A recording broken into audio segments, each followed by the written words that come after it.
My daughter-in-law smiled as she handed me the eviction notice to my own house.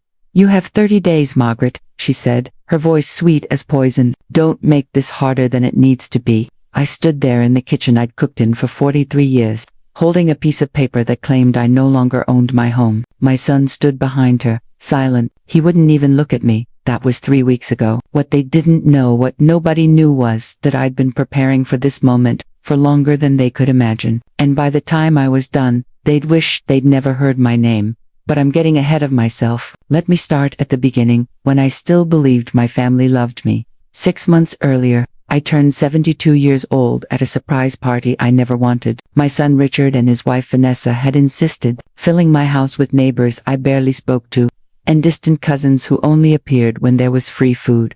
I smiled through it all, blowing out candles on a cake, too sweet for my taste, opening gifts I'd never use. But what bothered me most was the way Vanessa kept touching things in my house, running her fingers along the mantelpiece, examining the paintings on the walls, testing the weight of my mother's silver candlesticks.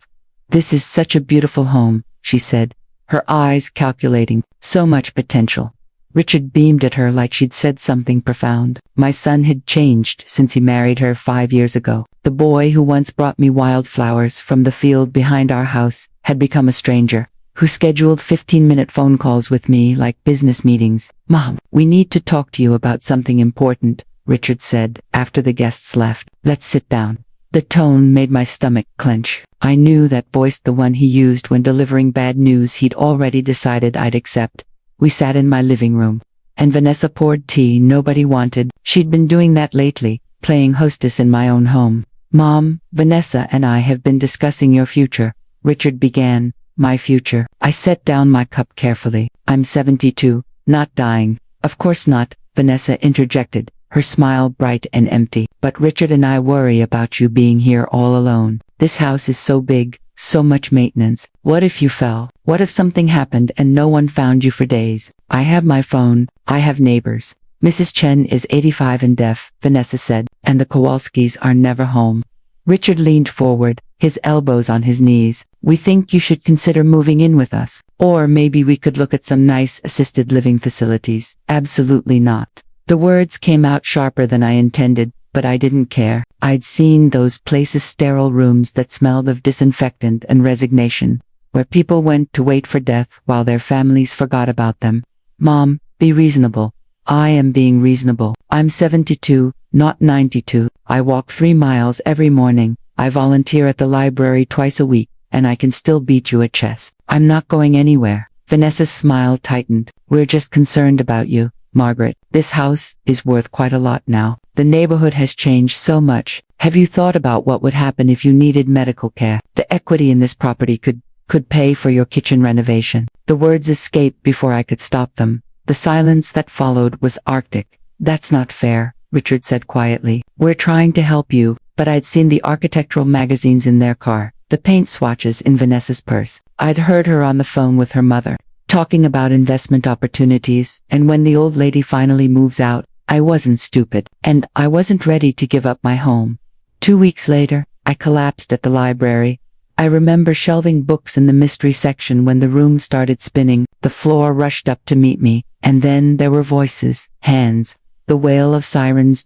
When I woke up in the hospital, Richard and Vanessa were there. Richard held my hand, tears on his cheeks. Vanessa stood by the window, her phone glowing in the dim light. "Mom, thank God," Richard whispered. "We were so scared." Dr. Patel came in an hour later with test results and a grave expression. Stage 3 lung cancer. Aggressive. I'd need immediate treatment, chemotherapy, possibly surgery. "But I've never smoked," I said stupidly, as if arguing with facts would change them. "Sometimes it just happens," Dr. Patel said gently. "We'll start treatment next week. You'll need someone to help you through this. The side effects can be severe." That's when Vanessa spoke up. "She'll move in with us, of course. We have the guest room already." "That's not necessary," I began. "Mom, please." Richard's voice broke. "Let us take care of you. You can't go through this alone." Looking at my son's face, seeing real fear there for the first time in years, I felt my resistance crumble. Maybe I had been too proud. Maybe I did need help. "Just until I finish treatment," I said. Vanessa's smile was radiant. "Of course, just until you're better." Moving into Richard and Vanessa's home was like checking into a five-star prison. The guest room was beautiful pale gray walls, crisp white linens, fresh flowers on the nightstand. But the door had no lock. Vanessa had a habit of walking in without knocking, always under the guise of checking on me. Just making sure you're comfortable, she'd say, her eyes scanning the room like she was taking inventory. The chemotherapy started within days. The first treatment left me so sick I couldn't leave the bathroom for hours. Richard held my hair back while I vomited, murmuring the same comforting words I'd once said to him when he was a sick child. But when Richard went to work, everything changed. Vanessa became a different person. The sweet concern evaporated, replaced by barely concealed impatience. She'd bring me meals and set them down with a sigh that said she had better things to do. When I was too nauseous to eat, she'd make comments about waste. Do you know how expensive organic chicken is, Margaret? I tried to help around the house between treatments, but Vanessa would stop me. You should rest, save your strength. But her tone suggested she thought I was faking, that I was milking my illness for attention. The worst part was how she talked about me on the phone. She thought I was asleep, but I heard every word through the thin walls. Yes, Mom, she's still here. I know. The treatments are taking forever. Well, she is 72. How much longer can it really take? No, we haven't talked about the house yet, but Richard says once she's weaker. I stopped listening after that. My hands were shaking, and not from the medication. They were waiting for me to die. One morning, while Richard was at work and Vanessa had gone to her yoga class, I went into Richard's home office. I told myself I was looking for a notepad to write a letter to an old friend, but that was a lie. I was looking for proof of what I already suspected. I found it in the second drawer of his filing cabinet. In a folder labeled estate planning, there were documents, so many documents, drafts of power of attorney forms with my forged signature, emails between Richard and a real estate agent about the potential listing of my house, a spreadsheet detailing the estimated value of my property and how the proceeds would be divided. But the worst was a letter, handwritten by Vanessa, dated 3 days after my diagnosis. It was addressed to a lawyer. We need to expedite the transfer of the property before she becomes too confused from the treatments. Richard says she's already showing signs of memory loss and confusion. If we can get her declared incompetent, we can move forward with the sale without waiting for— She hadn't finished the sentence. She hadn't needed to. Without waiting for me to die. My hands were shaking so badly I almost dropped the papers. My son, my only child, the boy I'd raised alone after his father died, the child I'd worked 3 jobs to put through college, was planning to steal my home and my life, and he was using my cancer to do it. I carefully photographed every document with my phone, put everything back exactly as I'd found it, and went back to my room. Then I sat on the edge of the bed and cried harder than I'd cried since the day I buried my husband. But by the time Vanessa came home, my tears were dry. I had work to do. That night at dinner, I played my part perfectly. I confused names, forgot what day it was, let my hand shake when I tried to hold my fork. Vanessa and Richard exchanged glances across the table, meaningful looks that confirmed everything I'd read. Mom, are you feeling okay? Richard asked, his concern almost convincing. Oh, fine, just tired. The treatment, you know. I smiled vaguely. Richard, did you remember to pick up your sister from soccer practice? Mom, I don't have a sister. What? Oh, of course, silly me. I pressed my hand to my forehead. I don't know where my mind is these days. Vanessa's eyes lit up. Maybe we should talk to Dr. Patel about this. Memory problems can be a side effect, but we should make sure it's not something more serious, Richard finished. He reached across the table to squeeze my hand. We'll take care of everything, Mom. Don't worry. I squeezed back, smiling at my son like a confused old woman who didn't understand what was happening. But I understood everything. Over the next week, I made my own plans. I'd spent 43 years as a legal secretary before I retired. I knew how the system worked, and I knew exactly who to call. First, I contacted my own lawyer, Robert Chen, Mrs. Chen's nephew and one of the best estate attorneys in the state. We'd known each other for decades. I told him everything. Showed him the photographs I'd taken. His face grew darker with each image. Margaret, this is fraught. Possibly elder abuse. We need to be smart, I interrupted. If we confront them now, they'll deny everything. I need concrete proof of their intentions. What are you thinking? I'm thinking I need to play dead. Robert stared at me. You want to fake your death? No. I want them to think I'm incompetent enough that they can make their move. Then we catch them in the act. It was risky. It was possibly crazy. But I was a dying woman with nothing left to lose, and a son who'd already betrayed me. I'll need your help, I said, and I'll need witnesses who can testify that I was of sound mind when I made my decisions. Robert was quiet for a long moment. Then he nodded. Tell me what you need. The next 2 weeks were the best acting of my life. I shuffled instead of walked. I forgot conversations we'd had an hour before. I called Richard by his father's name. I left the stove on, the water running, the front door wide open. Vanessa barely hid her excitement. I'd hear her on the phone. Yes, it's progressing faster than we thought. The confusion is getting worse. I know, Mom. I know it's sad, but we have to be practical.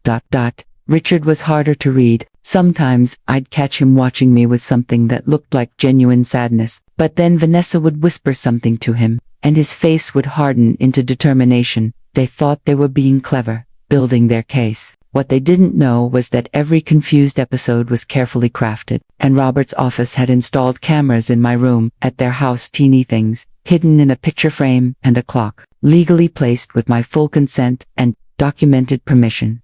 We were recording everything. The breaking point came. On a Tuesday morning, I accidentally signed a document Vanessa put in front of me, a power of attorney form that would give them complete control over my finances.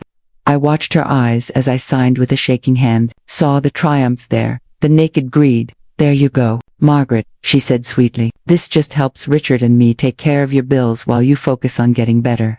That's nice, dear, I mumbled. Richard always was so good with numbers. That afternoon, they took me to a doctor I'd never met, not Dr. Patel, but a psychiatrist Vanessa had found. Dr. Morrison was young, ambitious, and clearly in someone's pocket. He asked me questions I deliberately answered wrong. What year was it? Who was the president? Could I count backward from what? I failed every test spectacularly. Mrs. Peterson, I'm recommending a full cognitive evaluation, Dr. Morrison said. Your son is quite concerned about your ability to make decisions for yourself. Oh, that's nice, I said, smiling vacantly. Richard always was such a good boy. The report was written before we left the office. I saw Vanessa slip an envelope to the receptionist, payment for services rendered. They had their evidence. Now they'd make their move.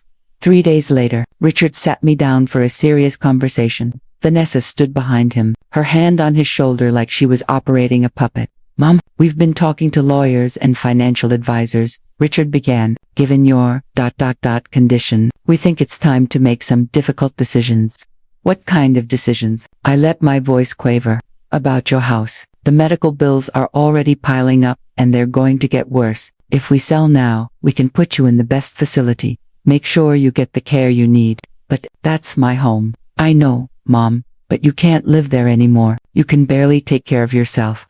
Vanessa jumped in. We've already gotten an excellent offer. The buyers are willing to pay cash. Close quickly. All you need to do is sign. She pushed papers across the Tabbola stack of documents. I was supposed to be too confused to read, but I read every word. Sale agreement, transfer of deed, and there, buried in the fine print, a clause that would give Richard and Vanessa 70% of the proceeds, with only 30% going to Mrs. Peterson's care facility fund. My home worth $1.2 million in the current market, and they were planning to steal nearly $1 million of it. I don't understand, I said, making my voice small and frightened. Where will I live? We told you, Mom. We'll find you a nice place. Somewhere with nurses and activities. You'll make friends. But I don't want to go to a home. I want my house.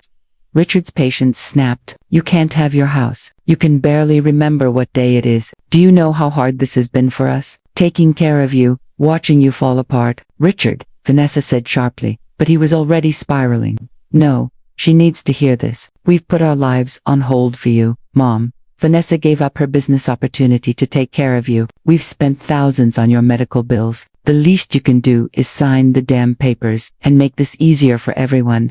I stared at my son, really looked at him, and saw a stranger. The boy who'd once held my hand during thunderstorms had become a man who'd steal from his dying mother without flinching.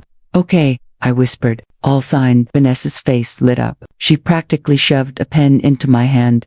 I signed every page with a trembling hand. My signature looked like a child's scribble, barely legible. Perfect. There, I said. Can I rest now? Of course, Margaret. Vanessa gathered the papers like treasure. You rest, we'll take care of everything. I shuffled back to my room and closed the door. Then I sat on the bed and smiled, because every page I'd just signed was carefully crafted by Robert Chen to be legally invalid signatures, witnessed by people who didn't exist. Notary stamps from fabricated officials, dates that didn't align with current law. They'd forged documents. I'd just given them fake ones. And now we had them on camera committing fraud. The trap was set. The next morning, while Richard was at work, Vanessa made her final mistake. She brought me breakfast oatmeal I didn't want and sat down on the edge of my bed. Margaret, there's something else we need to discuss. What is it, dear? Richard and I have been thinking, once the house sells, there's really no reason for you to be struggling anymore. The hair on the back of my neck stood up. I don't understand. Vanessa's smile was gentle, but her eyes were cold. The treatments aren't working, are they? Dr. Patel said the cancer is spreading. You're in pain. You're confused. Wouldn't it be better to just let go, to be at peace? For a moment, I couldn't breathe. She wasn't just talking about assisted living. There are places, she continued softly, dignified places where they can help you end things comfortably. It's legal now, in some states. We'd have to travel, but Richard and I would be with you. You wouldn't be alone. You want me to kill myself. I want you to be free. She squeezed my hand. Think about it. No more pain, no more confusion, and Richard could finally move on with his life instead of watching you suffer. I pulled my hand away. Get out, Margaret. Get out of my room. Vanessa's mask slipped. For just a second, I saw pure hatred flash across her face. Then she stood, smoothing her dress. Fine, but think about what I said. You're going to die anyway. You might as well do it in a way that helps the people who've sacrificed so much for you. She left, closing the door firmly behind her. I sat there, shaking, staring at the hidden camera in the clock. Please let it have caught that. Please let there be proof. Because now I wasn't just fighting for my house, I was fighting for my life. That evening, I called Robert Chen. It's time, I said. They've gone too far. Are you sure? Once we start this, there's no going back, I'm sure. The next morning, Robert arrived at Richard and Vanessa's house with a briefcase, a court order, and 2 police officers. I answered the door myself, standing straight, clear-eyed, every trace of confusion gone from my face. Richard and Vanessa came running at the sound of voices. They stopped dead when they saw Mary Elise saw me standing there without shuffling or trembling. Mom, Richard's face went white. What's going on? What's going on? I said calmly. Is that you and your wife have been trying to steal my home, forge documents in my name, and possibly murder me? That's insane, is it? Robert opened his briefcase, pulling out folders. Because I have photographs of forged power of attorney documents. I have recordings of conversations about selling Mrs. Peterson's house without her consent. I have video evidence of you 2 manipulating her, lying to doctors, and most damning, I have footage from yesterday of Mrs. Chen attempting to convince Mrs. Peterson to commit assisted suicide for financial gain. Vanessa's face turned ashen. That's not, I was just trying to help her die so you could inherit faster. Robert's voice was ice. That's not help. That's conspiracy to commit fraud, elder abuse, and possibly attempted murder, depending on how the prosecutor wants to charge it. The police officers stepped forward. One of them spoke. Mr. and Mrs. Peterson, you're under arrest for attempted fraud and elder abuse. No. Richard stumbled backward. No, Mom, please, we were just trying to help you. The house is too much for you. The house is mine. The words exploded out of me. 43 years of love and betrayal and fury behind them. I bought it with your father. I raised you there. I worked myself to exhaustion to keep it when he died because I wanted you to have a childhood home. And you wanted to steal it from me while I was dying. I'm your son. You stopped being my son the day you decided I was worth more dead than alive. Tears streamed down Richard's face as the officers handcuffed him. Vanessa was screaming, demanding her lawyer, threatening lawsuits. I watched them being led to the police car and felt nothing but emptiness. That afternoon, I had an appointment with Dr. Patel. Robert insisted on driving me. How are you feeling? He asked as we sat in the waiting room. Tired, I admitted. So tired. The cancer. Everything. Dr. Patel called me back. She reviewed my latest scans with a gentleness that told me the news before she spoke. The tumors have grown, she said quietly. The chemotherapy isn't working as well as we'd hoped. We could try a more aggressive treatment protocol, But Margaret, the side effects would be severe, and the success rate, ... How long do I have? 6 months, maybe 8 if we're lucky. 6 months, not even a full year. Can I ask you something? I said. Of course.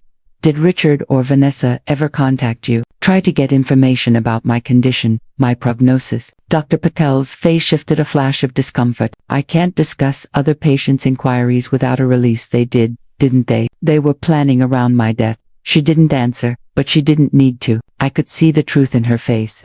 What do you want to do about treatment? She asked finally. I thought about more chemotherapy, more sickness, more time spent fighting for a body that was already losing the war. I thought about dying in a hospital bed, alone, my last memories tainted by my son's betrayal.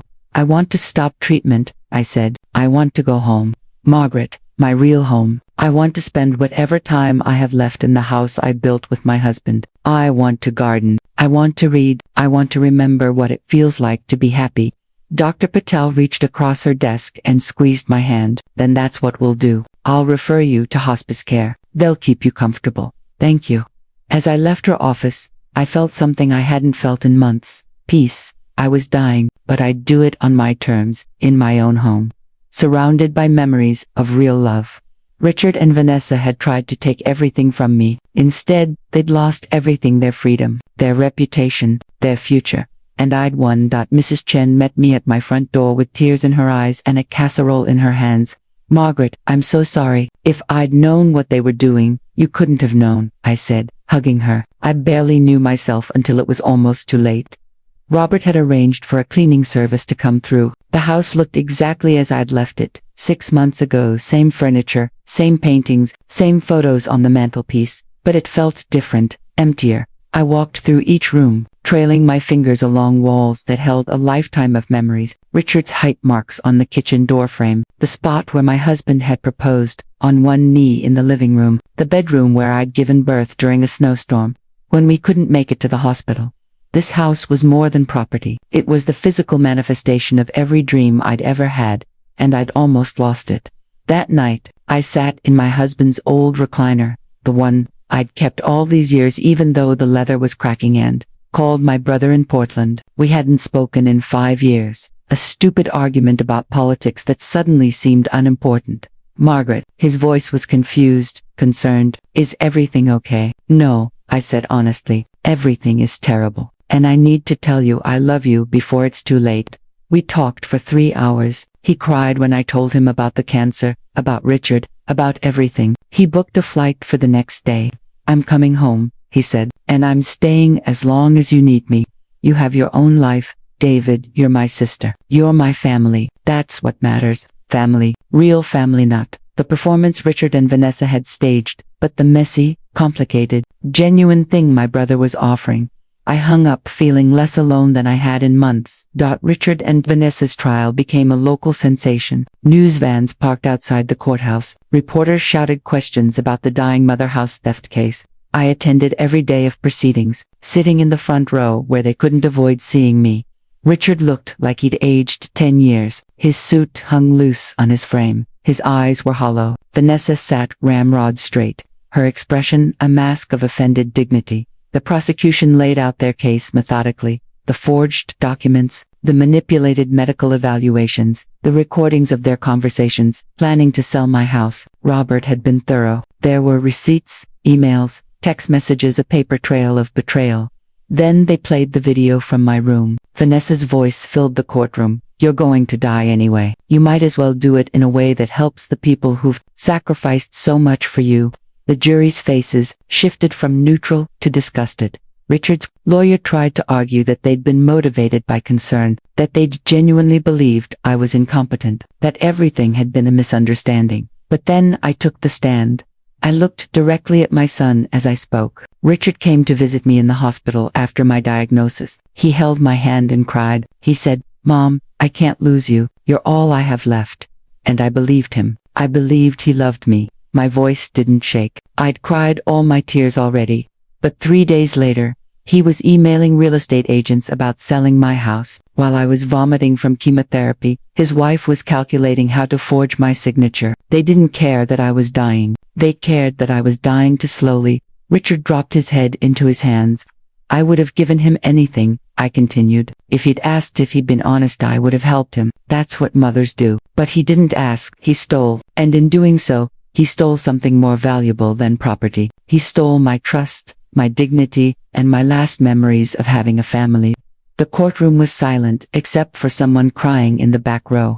I'm dying, I said. In 6 months, maybe less, I'll be gone. And the saddest part isn't the cancer. It's knowing that I'll die, remembering that the child I loved more than life itself wished me dead for a house. I stepped down from the witness stand. Richard was sobbing openly now, his shoulders shaking, but I felt nothing. The part of me that had been his mother had died the day I found those documents. The jury deliberated for less than 3 hours. Guilty on all counts. Sentencing was scheduled for 2 weeks later. During that time, I received letters. The first was from Richard's lawyer, proposing a deal. If I wrote a letter of leniency to the judge, they'd drop the appeal process and accept a reduced sentence. I burned it.